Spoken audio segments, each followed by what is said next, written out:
Joe Biden has no remorse. He's got no regret. He's got no empathy. The deadly invasion that stole precious Laken's beautiful American life. What Joe Biden has done on our border is a crime against humanity and the people of this nation for which he will never be forgiven. To her family tonight, I promise you, I will demand justice for Laken. Justice for Laken. Joe Biden has no remorse. He's got no regret. He's got no empathy, no compassion, and worst of all, he has no intention of stopping the deadly invasion that stole precious Laken's beautiful American life.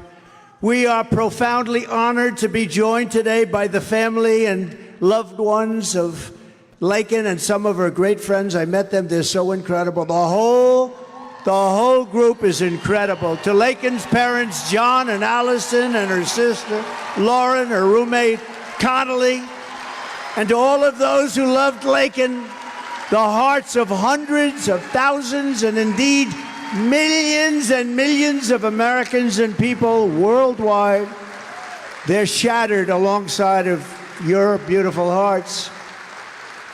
We share your grief.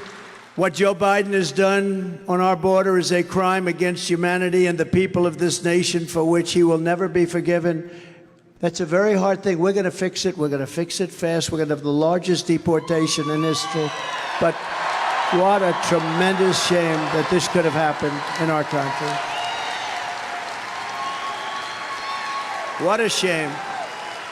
Laken Riley would be alive today if Joe Biden had not willfully and maliciously eviscerated the borders of the United States and set loose thousands and thousands of dangerous criminals into our country. To her family tonight, I promise you, I will demand justice for Laken. Justice for Laken. On day one of my new administration, I will terminate every open border policy of the Biden administration, and we will use every tool at our disposal to rid our country of the monsters who Joe Biden set loose to threaten and kill innocent Americans. Because what we just discussed is happening to many people, many people. People are being killed every single day by these monsters. How about New York?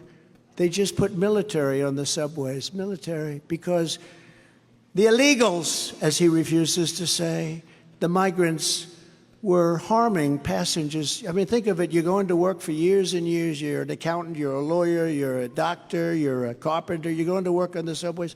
And now they're like a military installation. And you know why? Because the migrants are hurting people. Subscribe to our YouTube channel. Don't forget to like our videos and hit the bell icon to stay updated with the latest.